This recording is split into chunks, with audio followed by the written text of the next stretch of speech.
Siam, c'est un projet qui a une quinzaine d'années à peu près. Il a été lancé vers 2009 au niveau des premiers appels d'offres pour le choix de la solution SIRH. Moi, j'ai la direction du projet depuis une dizaine d'années, donc c'est pareil sur les questions, j'ai quand même pas mal d'historique. Je n'étais pas là au lancement initial du projet, mais j'y ai participé un certain nombre d'années. Aujourd'hui, sur Siam, si on doit parler de la communauté Siam, donc parmi nos adhérents, qui utilisent Siam? On a aujourd'hui 61 établissements qui utilisent Siam. Alors 61 plus 1, puisque nous-mêmes à MU, on est utilisateurs de Siam, comme c'est le cas pour SIFAC également. Et ça représente 120 000 agents gérés, un peu plus de 120 000 agents gérés. Alors nous, c'est notre unité d'œuvre, c'est comme ça qu'on compte. C'est-à-dire, quand on échange avec un établissement sur l'utilisation de Siam, un des critères principaux, c'est combien d'agents vous allez mettre dans Siam. Donc c'est le critère qui nous permet de commander le nombre de licences, mais c'est aussi ce qui nous permet de mesurer la volumétrie des agents et les problématiques qu'ils peuvent rencontrer entre gros, moyens et petits établissements. Voilà, 120 000 agents gérés. Les tout petits établissements ont de l'ordre de quelques centaines d'agents gérés dans Siam. Les plus gros, un peu au-delà de la dizaine de milliers, suivant les typologies de personnes qu'on intègre, hein, puisque évidemment dans Siam, on va rentrer différents types de populations, des personnels titulaires, des personnels contractuels, et puis ce qu'on appelle également des personnels hébergés, qui travaillent au sein de l'établissement, mais qui ne sont pas forcément payés par l'établissement. Donc, sur ces 61 établissements, l'immense majorité sont aujourd'hui en production et un est encore en déploiement, Panthéon Assas. Donc, c'est vrai que sur Siam, on a eu, après la construction initiale du projet, donc plusieurs années finalement de déploiement massif. Alors, quand on dit massif sur Siam, c'est des vagues. Les premières vagues où on a pu tester notre démarche de déploiement, on était sur 3, 4, 5 établissements. Après, on a fait des vagues jusqu'à une quinzaine d'établissements. L'objectif qu'on avait, c'était de pouvoir proposer à l'ensemble des sites Arpège de basculer sur notre nouvelle solution, donc Arpège, notre ancienne solution SIRH. Et puis, évidemment, Siam, c'est une solution qu'on ouvre également à tous les sites qui n'avaient pas Arpège, tous les établissements qui n'avaient pas Arpège et qui souhaitaient changer de SIRH. Donc là, on n'est plus dans une logique de déploiement massif aujourd'hui. On a fini de maintenir Arpège, on a arrêté de maintenir Arpège il y a presque 2 ans maintenant. Et là, donc, on a quelques établissements qui viennent nous demander de déployer Siam. Donc, ça peut être des établissements qui utilisaient d'autres SIRH, que ce soit le monde des SIRH dans le SR, il est assez fragmenté. Suivant les métiers, c'est vrai qu'il y a des métiers qui sont mono-applications. Nous, on avait Arpège, aujourd'hui, on propose Siam. Comme vous l'avez vu, une soixantaine d'établissements. Il y a des établissements qui utilisent Mang et autres de l'offre cocktail. Et puis après, il y a 2 solutions proposées par des éditeurs privés qui sont aussi déployées dans nos établissements. Il s'agit de WinPay, de Segap et de Virtualia. Et donc aujourd'hui, c'est vrai que certains de ces établissements nous demandent de venir sur Siam et donc on leur propose des démarches de déploiement. Donc voilà pour l'établissement. Donc vous voyez un petit peu là. Alors on ne voit pas très bien sur une chronologie du projet, mais comme je l'ai dit, de 2009, on a construit le projet. 2012, les premiers pilotes. Des années de déploiement massif entre 2015 et 2021. 2021. Et puis après, des déploiements plus épisodiques. Donc ça, c'est sur la communauté. On va faire un petit focus sur l'équipe, parce que c'est vrai que là aussi, avec le télétravail et les turnovers, on ne se croise pas forcément toujours. Donc là, on a un visuel de l'équipe Siam. Cécile, tu nous dis. Donc l'équipe SIRH de l'AMU, c'est 25 personnes avec des profils, des origines diverses et variées. Et comme le disait Thierry, du coup, peut-être l'occasion ici de mettre des visages sur des noms ou des noms sur des visages qu'on croise dans l'ascenseur. L'équipe SIRH, donc sur la direction de projet, donc Thierry et moi-même, avec Florence qui est notre assistante. On s'est réorganisé il y a quelques années maintenant sur un mode de fonctionnement qui initialement, historiquement, était organisé par typologie d'activité. Donc chaque consultant avait la responsabilité soit de l'activité d'assistance sur le projet, soit de la solution, soit sur le déploiement. Et on a souhaité se réorganiser par grands domaines fonctionnels. Donc après, Thierry, Philippe et Alex vous présenteront les fonctionnalités.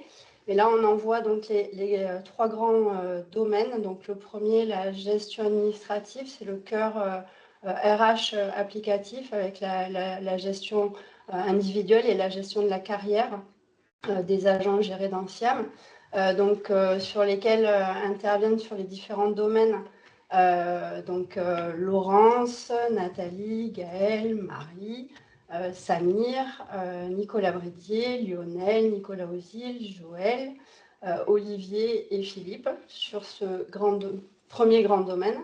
Le deuxième grand domaine, c'est celui de la GPEC, donc la gestion prévisionnelle des emplois, des effectifs et des compétences, dans lequel on retrouve 2 modules. Donc le premier, l'entretien pro, que vous avez découvert il y a peu.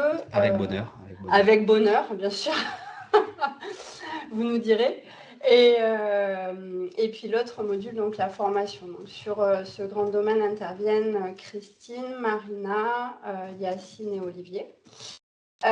Et puis donc un autre grand domaine qui est donc celui de la gestion financière, donc dans lequel on retrouve différents modules, le module prime, le module déversement de la paye et le module pré-liquidation de la paye, donc sur lequel interviennent Anne-Sophie, Marion, Boris, Alex et JB.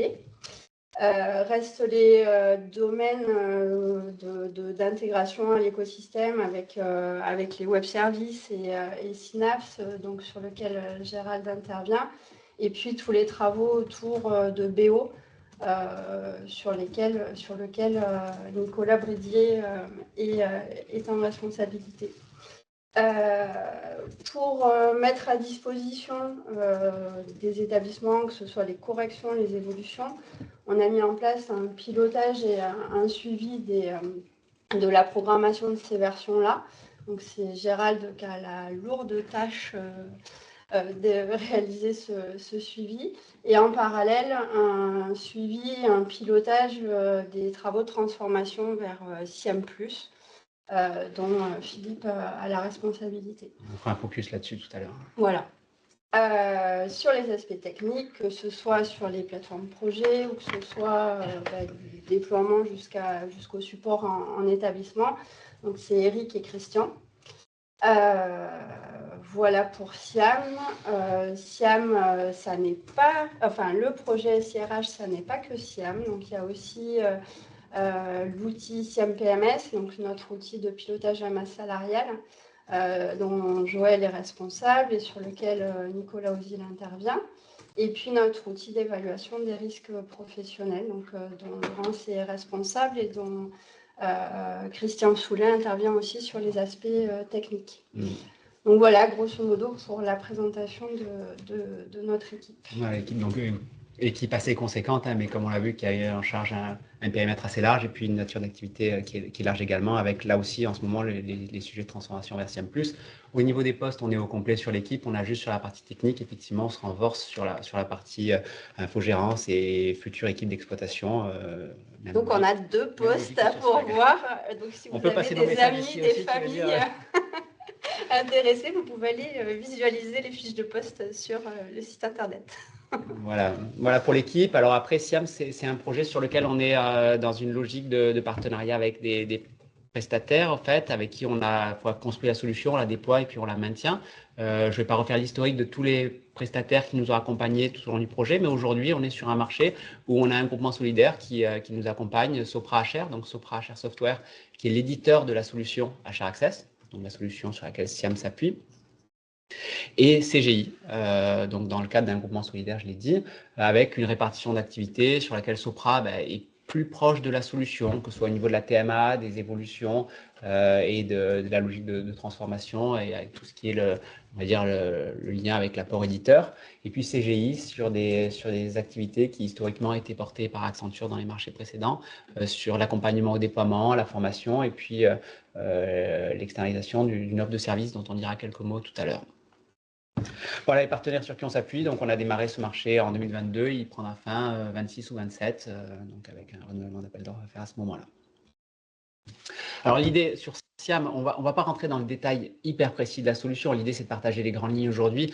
Siam, on l'a vu, ça s'appuie sur une solution qui est HR Access. C'est une solution qu'on a personnalisée par rapport aux attentes de l'ESR, dans la construction initiale, et qu'on a déployée, donc vous avez vu assez largement. Sur le déploiement et la personnalisation, peut-être un élément qui est vraiment important dans notre contexte, c'est la logique de reprise de données. C'est un élément central quand on va déployer Siam dans un établissement. C'est-à-dire que contrairement à d'autres produits où finalement l'historique qu'on doit embarquer dans la nouvelle solution est plutôt léger, sur Siam, c'est un élément qui est hyper structurant. C'est-à-dire qu'on va reprendre l'ensemble des agents et avec toute leur carrière, l'ensemble des agents présents dans l'établissement, avec même des éléments qui correspondent à des agents qui sont récemment partis de l'établissement, parce que l'établissement va encore devoir produire des éléments par rapport à ces agents. Et à partir du moment où on reprend un agent dans Siam, on reprend l'ensemble de son historique de carrière dans Siam. Et ça veut dire que là, pendant tout le processus de déploiement, c'est un processus qui est extrêmement lourd pour nous, mais surtout pour l'établissement, de mise en qualité, de fiabilisation de ces données, pour arriver à un taux de reprise le plus fort possible. Globalement, on arrive souvent à dépasser les 99% de dossiers repris, ce qui permet d'avoir finalement une charge de saisie manuelle pour les établissements assez faible au moment où ils tournent la clé, ils mettent en production Siam, puisqu'ils ont tout leur historique de carrière des agents qui sont déjà là. Donc voilà, je ne vais pas rentrer dans le détail de toute la phase de déploiement. C'est un déploiement assez classique comme on peut le proposer à la MU par vague de déploiement. Mais ça, c'est vraiment un point qui est un point clé pour nous. Et comme vous l'avez compris, on a déployé beaucoup d'établissements arpèges. Donc c'est vrai que là, on maîtrisait toute la chaîne, c'est-à-dire depuis l'extraction d'un arpège jusqu'à l'injection en Siam. Donc c'était assez confortable pour nous. Aujourd'hui, c'est vrai qu'on reprend des établissements qui sont issus de Virtualia, notamment Panthéon Assas, le dernier en date. Et là, c'est vrai que c'est plus difficile. Il faut adapter nos outils de reprise pour être en mesure, même vis-à-vis de ces établissements, de reprendre correctement leur historique, sous réserve qu'ils soient correctement saisis déjà dans la solution d'origine, sous réserve qu'elle le permette correctement. Mais voilà pour la partie déploiement. On va faire un petit focus là maintenant sur les fonctionnalités. Donc là aussi, tout à l'heure, on rentrera sur une logique démo pour vous voyez un petit peu à quoi ressemble Siam. Donc, Cécile l'a dit, 3 grands domaines fonctionnels. La gestion RH, on appelle la gestion administrative. Là-dessus, Philippe, tu veux dire quelques mots sur la gestion RH? Oui, alors la première brique qui a été mise en place, la grosse brique, c'est la gestion RH qu'on appelle aussi dans notre monde la gestion administrative. En fait, c'était la première grosse brique de Siam qui couvrait le périmètre qu'assurait Arpège, en résumé. Donc, dans cette gestion RH, tout ce qu'on peut faire, sans rentrer forcément dans le détail, c'est les prises en charge des agents, les renouvellements, les sorties, les clôtures. Donc, si vous êtes embauché récemment à la MU, vous avez été pris en charge dans Siam. On gère tout ce qui est données individuelles, on gère après dans les différents portails tout ce qui concerne adresse, coordonnées bancaires, les enfants, qui a un impact pour potentiellement le SFT. On gère également tout ce qui est congé de type maladie, qui a un impact en paye dans Siam, tout ce qui est vos contrats. Donc, par exemple, aujourd'hui, si vous avez un avenant de contrat ou qu'on recevez votre contrat, il y a possibilité dans Siam de sortir les documents avec une bibliothèque très riche d'actes et de contrats qui concerne aussi beaucoup les fonctionnaires dans le monde de l'ESR, tout ce qui est arrêté de reclassement, de classement, de nomination. Donc, on a une bibliothèque qui permet à l'intérieur de l'outil Siam de générer à partir des données présentes dans Siam en base de données ces documents-là, de leur donner un workflow avec des signatures.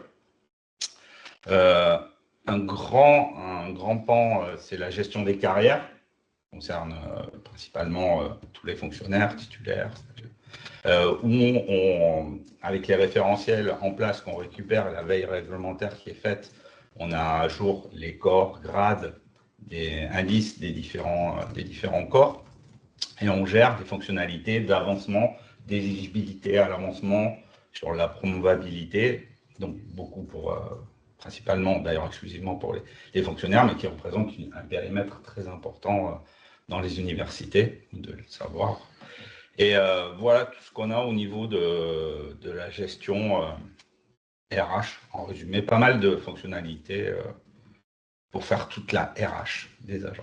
Souvent, on appelle ça le cœur solution. Le cœur GA, le cœur solution. Ouais. C'est la première brique. après, je sais pas. Voilà, mais après, on a la brique gestion financière, donc, qui effectivement, donc, on a le cœur RH qui fait partie de la vague de déploiement, mais ensuite, on a une nouvelle vague de déploiement.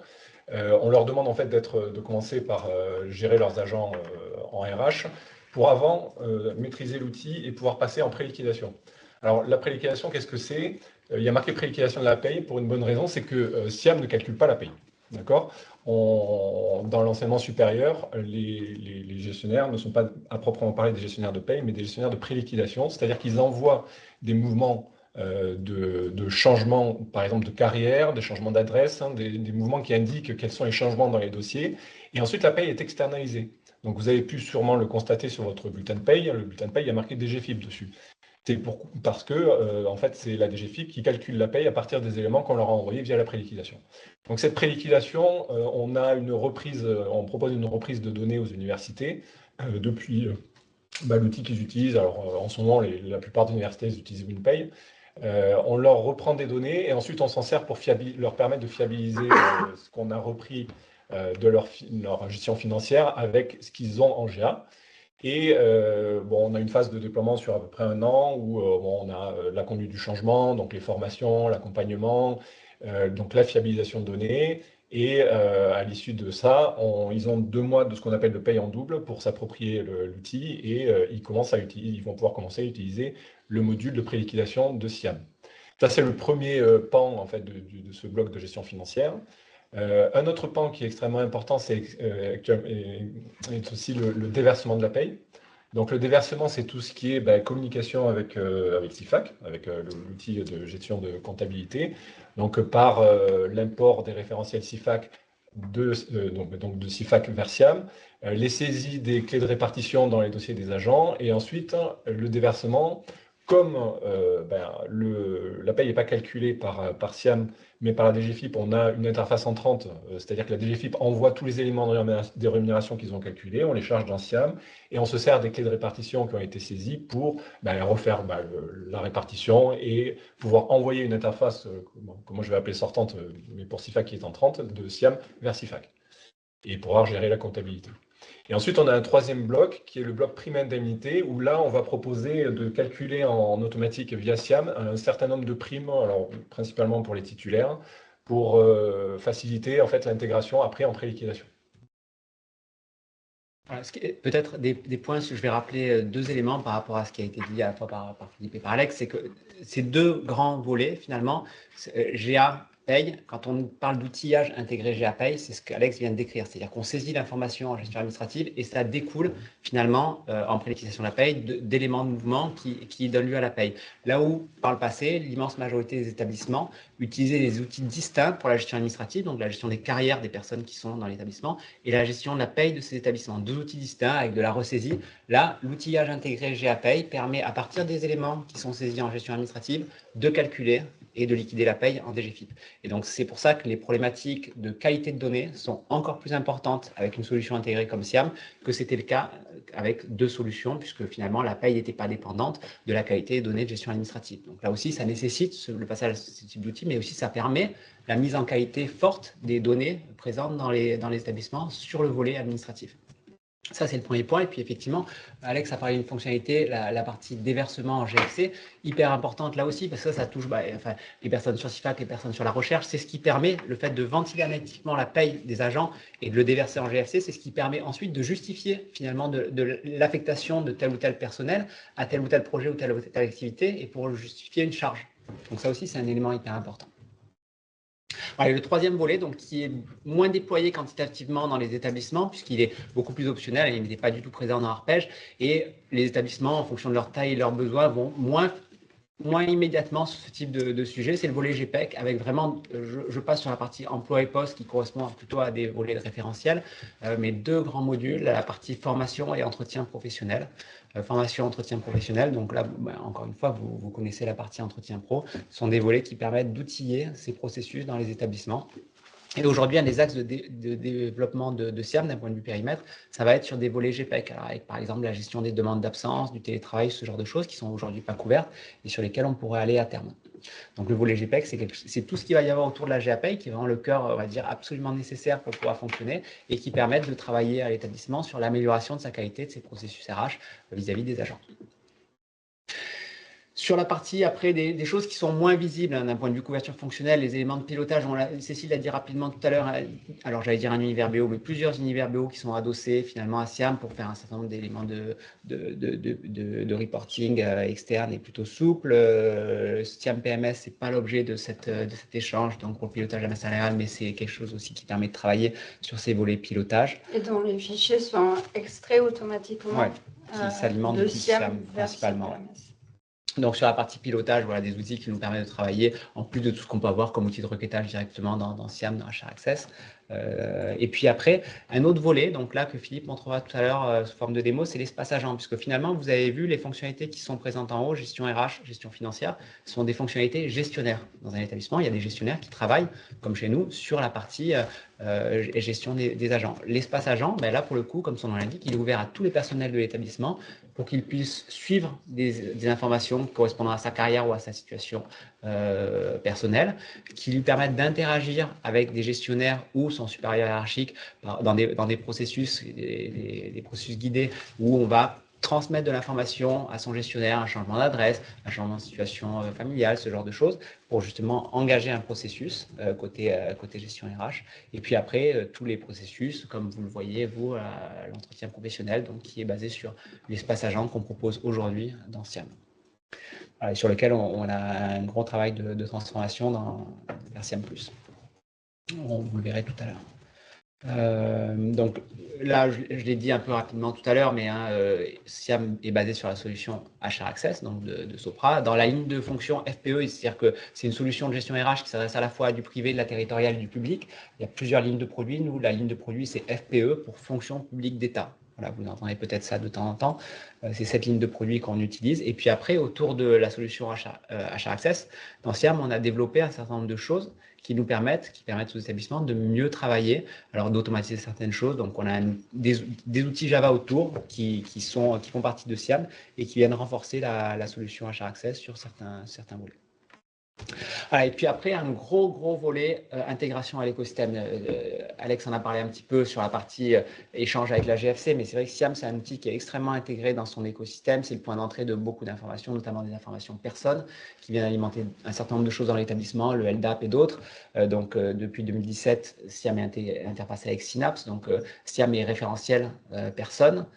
C'est la solution dans laquelle la donnée est saisie et qui vient alimenter par Synapse le reste du SI. Et après, par contre, SIAM s'alimente de Synapse sur la partie structure et éventuellement recherche d'agents s'il existe par ailleurs, notamment par exemple dans un projet, pour venir initier un dossier de saisie agent.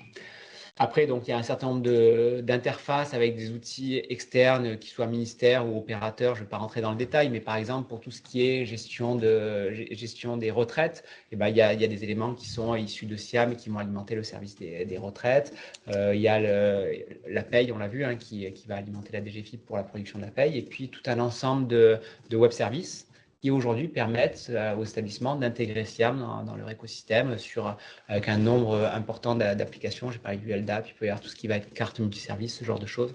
Donc SIAM très intégré, ça a été un gros point noir ça de SIAM ces dernières années quand on l'a lancé. Le manque, on va dire la limite de périmètre de nos interfaces et puis quelques points de performance qui étaient améliorables. Ça fait partie des gros axes de travail qu'on a identifiés dans le passage à SIAM+, notamment le fait que SIAM+, comme SIFAC+, sera proposé en SaaS. Cet élément intégration, il est central dans la transformation SIAM vers SIAM+. Voilà, donc si on donne quelques éléments de trajectoire, c'est-à-dire qu'aujourd'hui, on a parlé pas mal du passé, de comment on a construit SIAM, de ce qu'il couvre, qu'est-ce qu'on a encore à faire, qu'est-ce qu'on fait aujourd'hui? Donc la première chose, Alex l'a dit un petit peu, c'est la poursuite des déploiements. C'est-à-dire quand j'ai dit tout à l'heure 61 établissements, 60 plus 1 établissements sur SIAM, c'est sur la partie cœur GA.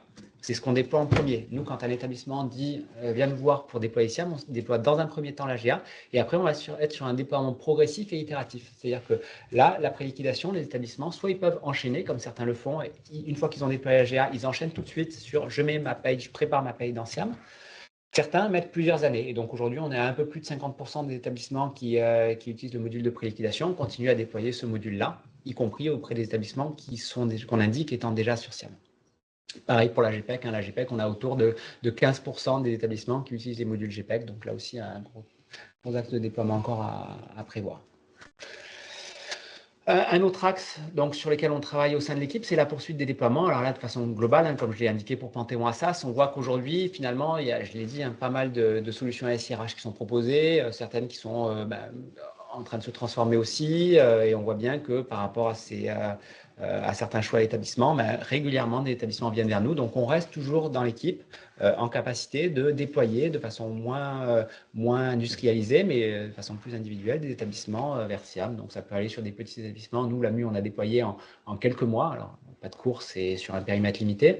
Mais globalement, un déploiement SIAM, c'est de l'ordre de 1 an et demi à peu près, sur la partie GA. Et après, on l'a dit, les différents modules. Un axe sur lequel on travaille également, c'est la partie offre de services. Donc là aussi, évidemment, notre métier historique, c'est de proposer des solutions aux établissements, mais on l'a vu, SIAM transforme les pratiques en établissement avec la partie gestion intégrée de la gestion de la carrière et de la paye. Et donc là aussi, finalement, presque je ne vais pas aller jusqu'à dire des nouveaux métiers, mais en tout cas des actions qui se font de fiabilisation, de mise en qualité des données, de travail sur les données au sein de l'établissement. Et donc là aussi, on a identifié un besoin d'accompagnement des établissements. Alors quand je dis on, c'est Alexandre. Et donc avec Alexandre, on a construit une offre d'accompagnement des établissements, offre de service, donc rien à voir avec proposer nos solutions en mode service. Cette offre de service, elle permet finalement d'accompagner le travail des établissements autour de nos solutions pour réaliser pour eux un certain nombre d'actions. Si on doit donner quelques éléments. Oui, ça tourne autour du module pré-liquidation principalement. C'est que, en gros, ils externalisent chez nous un certain nombre d'actions qu'ils pourraient faire eux-mêmes, mais qu'ils n'ont ni les moyens humains ni l'envie de faire. Donc, moyennant finance, nous, on leur produit un certain nombre de restitutions pour qu'ils puissent contrôler leur pré-liquidation tous les mois. On leur intègre des fichiers qui sont parfois un peu compliqués à intégrer, des retours de paye, en fait, des retours de pré-liquidation de la DGFiP, qui nous envoient plusieurs fichiers indiquant ce qu'ils ont fait des mouvements que leur a envoyés. Bon, voilà, ça peut être un peu compliqué à faire, et du coup, on leur a proposé de le faire pour eux. Voilà, donc ça permet de pallier des fois à des manques de ressources côté université qui sont un peu à cheval entre la technique et le métier, ou éventuellement de leur donner un clé en main, une offre qui leur permet de ne plus se poser la question, de juste se concentrer sur leur métier qui était déjà là, et de passer outre certaines actions qui pourraient leur faire perdre un peu de temps, quoi. Ça, on l'a construit en interne, et puis aujourd'hui, c'est une activité qu'on externalise majoritairement à notre prestataire. Voilà, donc ça, c'est effectivement l'offre de service principale qu'on a. Il y a d'autres sujets où on sent bien qu'il y a un besoin, notamment tout ce qui va être mise en qualité et maintien en qualité de la donnée. Donc là, ce que vous voyez marqué Mikado, en fait, vous comprenez, mise en qualité des données. Bon, il y a un module spécifique d'HR Access qui permet justement tout un travail sur l'identification des données, soit manquantes, soit potentielles anomalies par rapport à un certain nombre de contrôles. Dans SIAM, dans HR Access, on parle d'un élément central qui est le moteur de règles FPE, donc qui est porté par un autre opérateur qui s'appelle le CISI-RH. Donc le CISI-RH, c'est un opérateur national. Il ressemble un peu à l'AMU finalement, mais lui, il se concentre sur la partie SIRH et il déploie pour un certain nombre de ministères une solution SIRH qui s'appelle Renoir, donc basée sur HR Access elle aussi. Et c'est vrai que pour le coup, ils représentent eux des centaines de milliers d'agents gérés. C'est un énorme acteur des SIRH, fonction publique d'État. Et donc, c'est eux qui ont co-construit ce noyau de règles avec Sopra et qui nous permettent, nous, d'avoir tout un ensemble de contrôles natifs dans SIAM liés à des caractéristiques principalement des fonctionnaires titulaires et qui nous permettent de contrôler la saisie. Donc, avec ces outils de contrôle, finalement, il y a des mécaniques qui permettent de ressortir des restitutions pour travailler avec les établissements sur la mise en qualité progressive de leurs données, le maintien en qualité de leurs données, qui est un élément central dans le SIRH. Voilà, donc ça, c'est 3 chantiers sur lesquels on est aujourd'hui. Les chantiers 4 et 5, je les rapproche un petit peu. Ça va être globalement les bases de nos transformations de SIAM vers SIAM+. Donc, SIAM, comme la majorité de notre offre, on est en train de la transformer sous forme de solutions proposées en offre de service, comme c'est le cas, comme ça a démarré avec SIFAC aujourd'hui. Et donc, sur SIAM, on travaille sur 2 axes pour transformer SIAM en SIAM+. Le premier axe, c'est l'enrichissement fonctionnel. Donc, on l'a vu un petit peu tout à l'heure. Finalement, l'élargissement de la couverture fonctionnelle de SIAM pour qu'elle réponde à des attentes de plus en plus larges et à la fois d'amélioration et de couverture complémentaire de la solution SIRH. On l'a vu, SIAM a maintenant une quinzaine d'années. Les besoins, les pratiques ont évolué, les outils ont évolué. Donc là aussi, on est en train de regarder comment on peut finalement répondre plus largement aux problématiques SIRH des établissements. Donc avec notamment un portail agent plus performant, plus ergonomique, plus large, avec la mise en place d'un dossier numérique. Donc, on ne parle pas vraiment de GED, mais on parle de la possibilité pour un agent d'identifier, d'accéder à tout un ensemble de pièces administratives ou personnelles sur lesquelles il peut avoir à interagir avec ces gestionnaires. Et puis, on l'a vu, toute la partie GPEC, avec notamment, par exemple, la pose de congé, un peu ce que vous connaissez aujourd'hui dans Figo, dans Timi, finalement, qui, demain, sera possible dans SIAM. Et puis, ça, c'est pour le volet fonctionnel. Et puis après, il y a le volet technique. Donc, le volet technique, c'est assurer l'exploitation de SIAM de façon centralisée à l'AMU, sur des data centers de l'ESR, tout comme pour CIFAC, avec deux particularités par rapport à CIFAC. La première, c'est que SIAM aujourd'hui est largement déployé, on l'a vu dans l'ESR, mais assez fraîchement déployé, et avec c'est quelque chose qui est plus récent que les déploiements CIFAC. On a quelques établissements qui externalisent l'exploitation de SIAM auprès de partenaires infogérance, Atos en l'occurrence, beaucoup. Enfin, peu d'établissements, mais Atos quand c'est le cas. Donc nous, on va proposer là à court terme une première marche qui n'est pas SIAM en mode service, mais qui est SIAM infogéré par l'AMU. Petite nuance, je ne suis pas spécialiste du sujet, mais la principale nuance, c'est que finalement, SIAM infogéré, ça veut dire que on fait une petite extension de leur SI chez nous pour porter l'exploitation de SIAM, mais il en reste globalement le pilote. SIAM en mode service, c'est nous qui proposons SIAM sous forme de service par Internet avec tout ce qui va être gestionnaire d'identité, d'API et ce genre de choses. Et on devient vraiment responsable de notre solution, y compris jusqu'aux installations de versions et ce genre de choses. Donc, contrairement à CIFAC, il y a cette petite étape, cette marche intermédiaire là qu'on va proposer l'année prochaine d'infogérance par l'AMU avant de basculer complètement en mode service, comme pour CIFAC, dans une logique de vague. Et donc, le calendrier global, il est celui-là. Là, 2024, il y a eu pas mal d'études pour identifier la meilleure trajectoire. Donc là aussi, petite différence avec CIFAC, on n'a pas de rupture technologique forte. Sur CIFAC, vous passiez d'une solution qui était la solution SAP ECC à S/4HANA avec des changements techniques et des changements fonctionnels très lourds. Sur SIAM, le passage à SIAM+, c'est le fait de porter l'exploitation côté AMU, mais on ne sera pas sur une transformation ni technique ni fonctionnelle extrêmement lourde. Et donc, ce virage sera abordé un petit peu différemment. Donc, pendant les années 25-26, on va construire à la fois notre dispositif d'accueil des environnements SIAM et puis l'élargissement progressif du périmètre. Et puis, à partir de 2027, commencer à rentrer des établissements dans ce mode d'exploitation. Et comme la rupture est moins forte, on va continuer à travailler, évidemment, en maintenance, ça c'est évident, vous l'avez compris, beaucoup de référentiels dans SIAM. Donc, on va continuer à travailler en maintenance, finalement, sur la version on-premise de SIAM, celle qui est déployée actuellement, qui viendra enrichir la version SIAM+ automatiquement, puisqu'on est sur les mêmes lignes de développement. Et puis, l'intégration d'évolution, donc au fil de l'eau, on parle de 2025-2026, construction, mais on est sur quelque chose qui n'est pas une rupture, donc certaines fonctionnalités seront apportées sur les établissements on-premise. Alors, l'exemple qui est là n'est pas forcément le plus parlant. La PSC, c'est le fait qu'on ait une mutuelle qui soit proposée aux agents de façon obligatoire, pour ceux qui sont en train de parler de ce sujet. Un autre élément qui est important, c'est toute la partie web service API. On pense que c'est évident en le disant, plus tôt on apporte les améliorations sur les API et les web services aux établissements qui seront celles activées dans SIAM+, plus tôt ils pourront s'y préparer et travailler au niveau de leur écosystème pour se connecter sur ces API en amont du passage à SIAM+. Donc, un certain nombre de choses qui sont livrées au fil de l'eau à tous les établissements et puis certaines fonctionnalités un peu clés, centrales, qui seront réservées aux établissements qui basculeront sur SIAM+, comme notamment la refonte du portail agent. Donc voilà les éléments de trajectoire macro qui sont se partager avec nos différentes instances et sur lesquels on travaille à la fois budgétairement et puis avec les établissements pour tenir ce calendrier-là. Voilà, pour la partie présentation, on a fait un peu le tour. Là, on va basculer sur une partie démonstration. Alors, moi, j'ai pas vu s'il y a eu des questions pendant l'exposé. Donc, soit c'était extrêmement clair, soit c'était totalement inintéressant. Je vais rester sur la première option et je vais passer la parole à Philippe pour la partie démo. Les parties démo, je devrais dire d'ailleurs. Alors, moi, je vais essayer d'afficher de mon poste déjà. Moi, j'arrête le partage ici. Ouais. Ok. Alors, je vais vous donner quelques éléments d'affichage de démonstration sur SIAM aujourd'hui et puis SIAM demain, SIAM, ce qu'on appelle SIAM+. Donc, concrètement, aujourd'hui, c'est le SIAM qui est diffusé aujourd'hui, qui est principalement utilisé par des gestionnaires RH pour assurer toute la gestion administrative et puis les gestionnaires de paye dans le cadre de la préliquidation. Donc, je vais vous présenter alors différents éléments. Donc là, je suis connecté dans SIAM. Il y aura différents moyens de s'y connecter par du SSO. On a suivant la configuration, on a tous ces outils.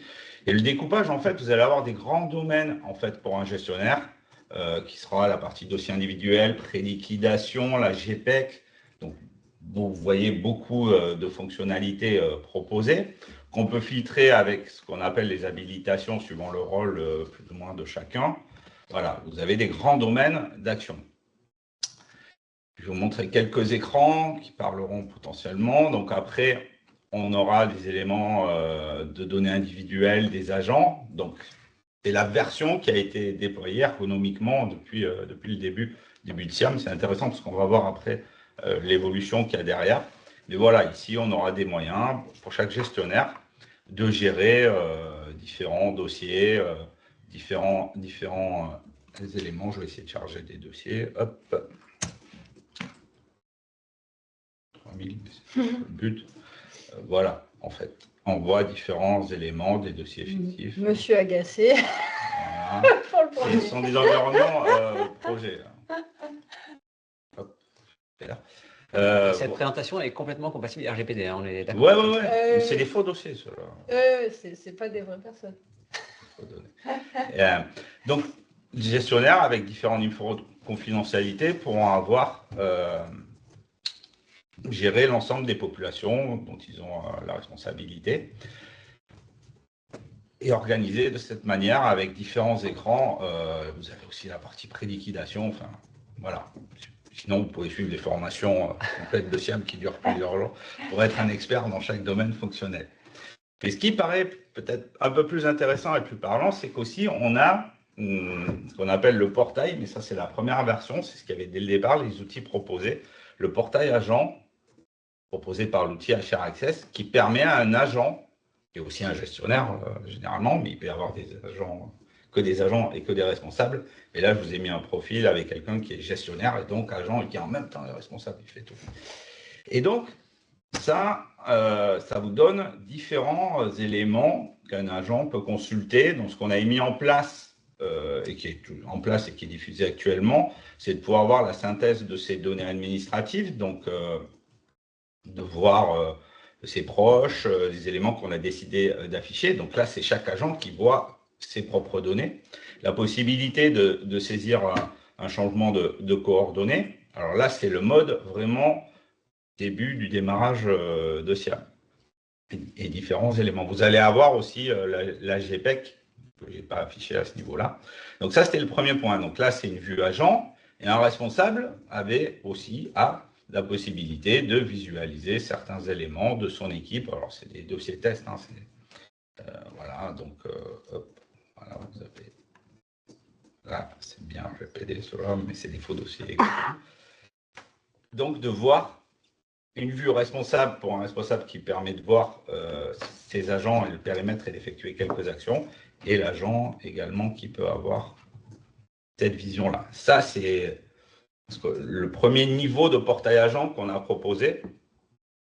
Et par la suite, on a fait ce que vous avez utilisé aujourd'hui uniquement dans le cadre de la GPEC. On a mis en place une surcouche sur ce portail qui est GP4U.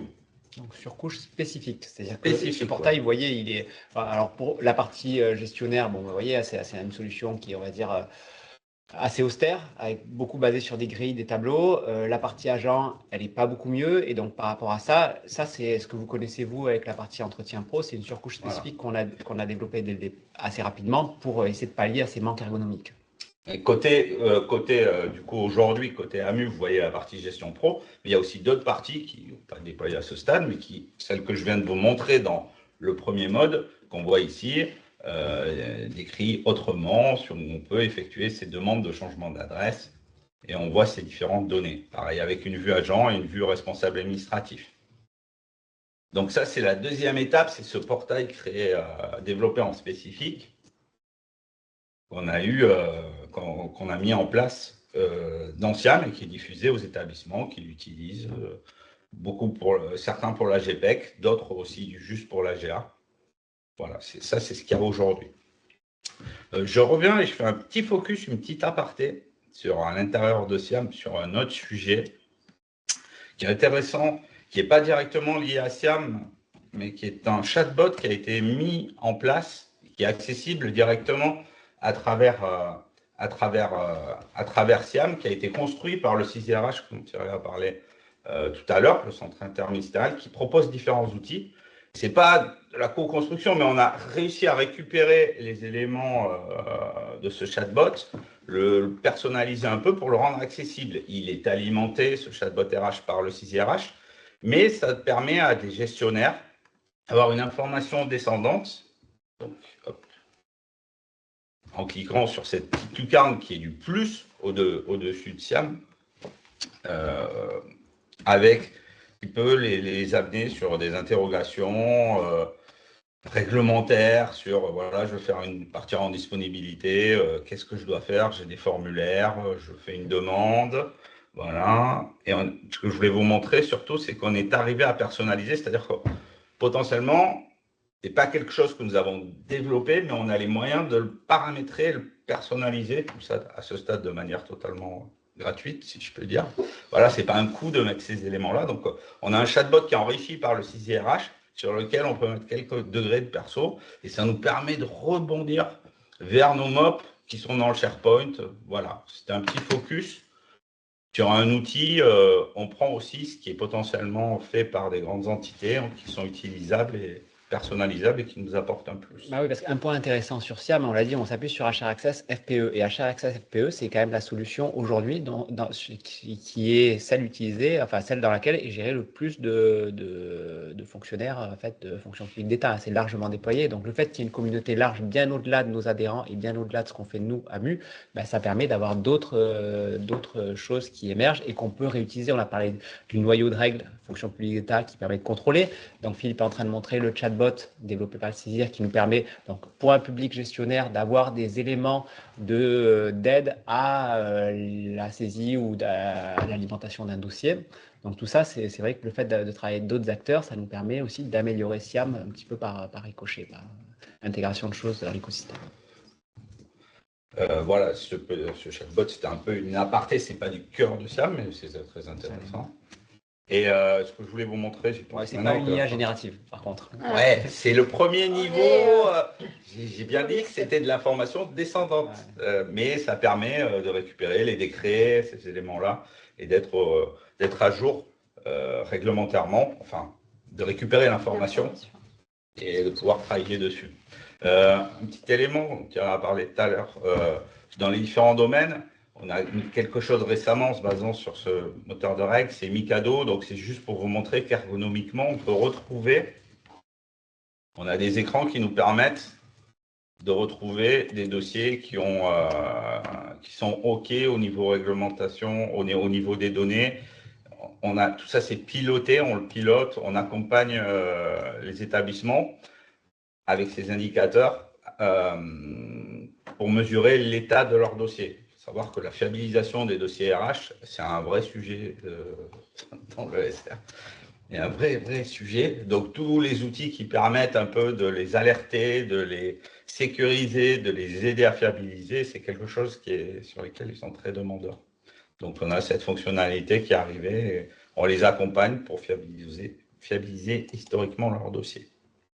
Donc, ça, c'est Siam aujourd'hui. C'est-à-dire que si demain, vous prenez Siam et vous démarrez dessus, vous aurez tout ça.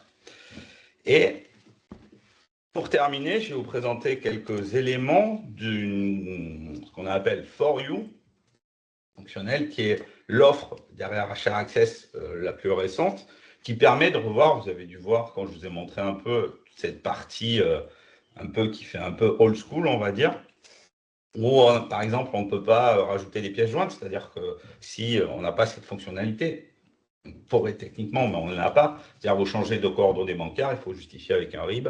Ça, vous le faites en dehors du système actuellement. Donc, je bascule sur le POC qu'on a réalisé techniquement pour voir si notre version HR Access, notre version de Siam basée sur du HR Access, pouvait fonctionner avec ce nouvel outil For You. Donc, je vous montrer, je vais m'y reconnecter. Donc ça serait potentiellement demain ce que vous pourrez voir à travers SIAM Plus. Donc. Et donc là, on aurait donc, vous voyez, c'est un peu plus moderne, où on pourrait... Non, on ne voit pas là. On ne voit pas la dernière? Ah si, attends. Si, moi, je vois. Ça, c'est bien ton écran, Allez, pardon. Excuse-moi. bandeau noir.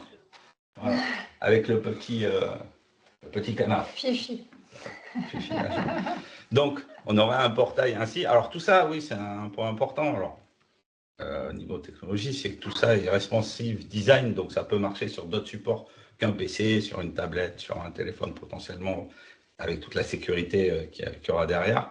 Mais ce que je vous ai montré avant ne l'était pas, puisque c'est des technologies un peu plus anciennes. Donc ça, c'est aujourd'hui, c'est demain, c'est l'ensemble des technologies. Et donc là, ce serait un agent. Tout à l'heure, je vous ai montré, vous voyez, c'est un peu plus petit, où il pourrait voir ses absences, à l'image de ce qu'on fait aujourd'hui dans Timmy, ces données, ces éléments de carrière, ces données individuelles, où il aurait la possibilité de faire directement ces changements d'adresse en les déclarant à ce niveau-là.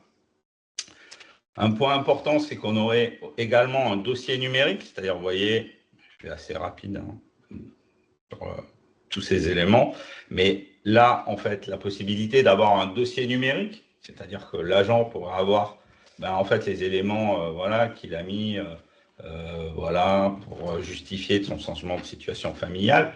Donc, une fois qu'il a fait la démarche à l'intérieur de For You, c'est stocké. Alors, il y a de la sécurité derrière, bien sûr. Mais voilà, niveau agent, niveau RH, après, suivant le périmètre associé, tout peut être suivi directement à travers For You. Il n'y a pas besoin d'avoir un dossier sur un réseau, enfin, ou sur un lecteur partagé pour retrouver l'ensemble de ces documents, voire une armoire avec des classeurs. Voilà, on pourrait aussi potentiellement y mettre tout ce qui est arrêté décision. Donc, ça permet, du coup, une nouvelle fonctionnalité qu'on n'a pas aujourd'hui, qui est de disposer d'éléments. Je vous montre à quoi peut ressembler une décision qui est produite généralement pour les fonctionnaires. Voilà, c'est juste à titre d'exemple. Et donc, à travers ce portail où l'agent pourrait se connecter, on aurait un certain nombre d'éléments. Donc ça, ce serait la vue agent. Il y aurait aussi la partie congé. On va définir, hop, console de congé. On pourrait, il faudra aller sur le planning de l'équipe, si je le vois. Hop, le planning de mes collègues.